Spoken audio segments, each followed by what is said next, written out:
So as school winds down for children across the country, anxiety levels wind up for parents buying teachers presents. I feel you. I am one of them. This has been a stress for the last 3 weeks of my life. So here with her tips on buying for your kids' teachers is etiquette expert Lisa Orr. Good to have you here. Thank you. To help me with my life, really. Happy to help. Okay, so let's start with some do's and don'ts. Let's start with your number one don't. So the number one don't is when you're giving people something that's too personal. So, or something that's...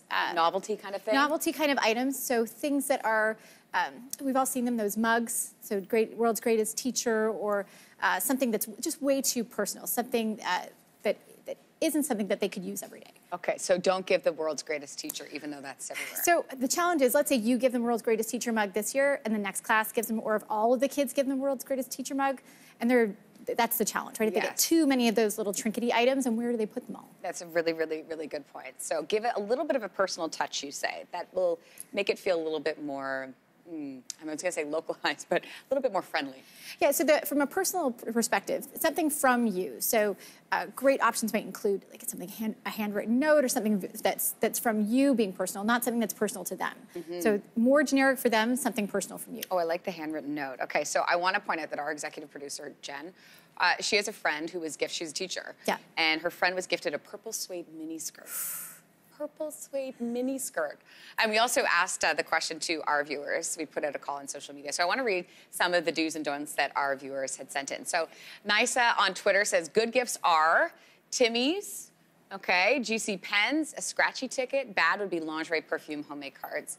Too many. Jane Coates writes, 1 year I got a Swiffer dry mop from 2 students. Difficult to not look a little bit confused, as you could imagine, or as thrilled as the 2 to 7-year-olds were. And lastly, Marianne Grove says, don't give any soaps of any kind. You agree with all that?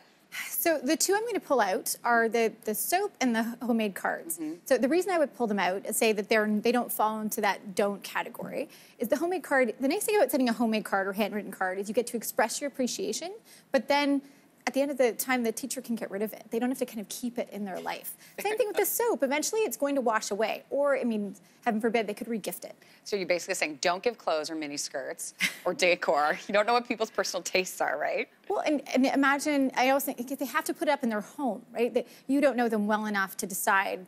And again, they have a class, the teachers have a class every single year. Yeah. So imagine every year you got this huge piece of artwork or a purple suede skirt from their class. That is so strange. That is let's hope. I don't even know how to tackle that one. That's just a poor choice. It is a poor choice. What I thought was a good choice would be like a bottle of wine or something. And as I was saying on air the other day, I was like, but it's weird because I go to work so early. I didn't want to like put the wine bottle in my daughter's backpack so she would like cruise into work. So a wine bottle in a backpack? Wine bottle. I think it's a reflection of me. That could be a tough Instagram moment. That's a tough Instagram moment, exactly. So we had one viewer, Bridget, she writes, a gift certificate maybe from LCBO, would that be okay? So an LCBO gift certificate, it's okay if you know that the teacher might enjoy it. So you do have to know them well enough to know that drinking is something that doesn't kind of bother them, because not everyone drinks or likes drinking. So I think LCBO is fine if you know them well enough to know that they do enjoy a glass of wine. Yeah, and we had another tweet up there that was funny. That was a little personal note with the gift card saying what she does is she says that, I'm sorry my child is the reason you drink, which is kind of funny.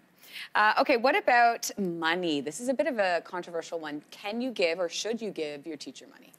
So the idea of giving someone a big wad of cash doesn't feel great, right? Feels weird. Well, like who do you give cash to? Someone if you're tipping at a restaurant, maybe that's a place where you give cash. And this isn't really a tip. It's not like going to your hairdresser.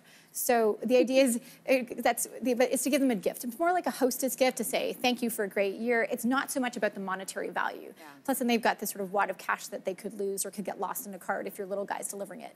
One of our viewers, Leanne, says maybe you can make a donation to a local charity on their behalf, or no? So donation's a tough one, again, because it's a nice sentiment, but what if it's a charity that person doesn't necessarily want to support? Or let's say they only support a certain charity and that's not the one. So unless your teacher has said to you, this is the charity I support, so in lieu of gifts, please, if you'd like to, you could make a donation. And I actually know teachers who've done that. Oh, that's nice. Which is great, but you need to have that information. Otherwise, you're making choices for them, and ideally with a gift, it should just be a gift. I shouldn't be making social statements for you. So how much money should we be spending?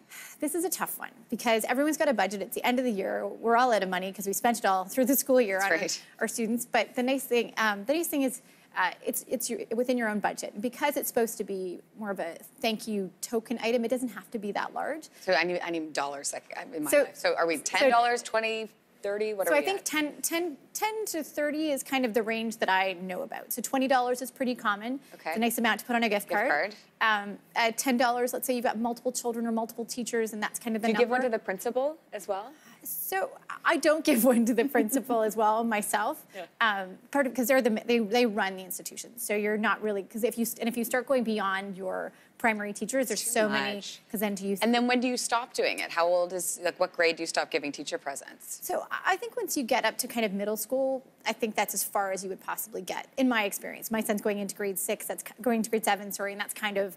That practice seems to be going by the wayside.